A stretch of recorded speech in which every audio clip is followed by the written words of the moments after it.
Welcome back. I think this is part 7 of our Illustrator Locator map tutorial series, and we're getting pretty close to being finished in here. And one of the last things we're going to work with is typography. So the great thing about working with the template is that there are examples for just about anything that you want to do down here. Let me close that. So all of these different elements are going to be things that we might need for our map. So you can just start grabbing things and kind of dragging them forward. If you do that, you'll see that when I do that, let me actually zoom in a little bit and I'll do that again. If I do that, that actually winds up being behind the map that we created, and that's because of the object order situation with Illustrator. The newer the object, the forward it's going to be in the object order. So if I just select our clipping mask, right click, and go arrange send to back, now any of those text elements that I bring up here should be fine. So I know I'm going to need a main city. That's always required. I might need a small landmark. I'll probably need some road names. I'll need, I don't think scale is every bit as important as it used to be, but I definitely need a north arrow to indicate my map orientation. I usually just put that in a corner somewhere. And then I'm going to need a source, and I'm going to need a credit, okay? So this stuff is all kind of left over from when I was working at the news press, so I'll just copy those over here and move those into position. So what I'm going to do is I'm going to put my source over here and line that up. And over here I'm going to have my credit. And if that's a little tight, or too loose, actually, I can nudge those up maybe one click. My source, if you remember, is going to be Google Maps, right? And then we can make up some different publication. I can just actually pull out the publication in general and just say Michael Donlin. And when you do this on your maps, I want you to do that too, okay? So now we get into working with our main city.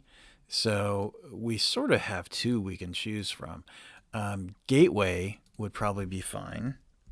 It's not an incorporated city, but it's well known. We could also use South Fort Myers, or we could use both of them.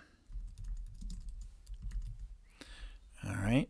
And then for our small landmark, we can just say Jet Blue Park and have that over here serving as a landmark. And let's see. We know that this is Daniels Parkway. So D-A-N-I-L, Daniels Parkway, the abbreviation we use is PKWY, period. And then what I'm going to do is go to the corner here and rotate that until it matches the sort of contour of the road. I'm going to try to give it a little space. Most of the time I prefer type to be to the north of the road when it labels it. But it might be getting a little tight in there. I can adjust this so that it has a break in it. That might give us a little more space to play with. And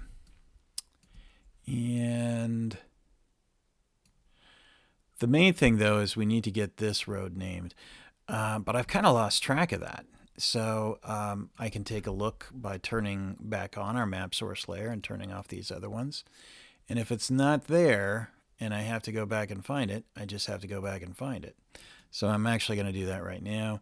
I'm going to go back to Google Maps, zoom in, and I'm going to see it's on West Links Terrace. Okay, so I'll go back to Illustrator, and I'm going to copy this road name with an Option drag and type in West Links TER, period. All right. And next, the last thing we have to do is change the type for our pointer box. So again, we'll turn off these layers to see what the map says. And it's Casa Lupita Cafe, so that's what we're going to have in there. And I just use my type tool to select that. And Casa Lupita Cafe. And that should do it. So this is about all you need to have for your map. You can see that there's not too much information where you're kind of overwhelmed, but there's enough information that if you know your way around Southwest Florida, you can probably get there by means of having a couple of landmarks and a couple of major road names. So that should do it. When we want to export it, that actually looks a little spacey. I'm going to nudge those up one more time. When we want to export it, that's the last section of the tutorial, and we'll get to that in just a minute. So thanks for watching.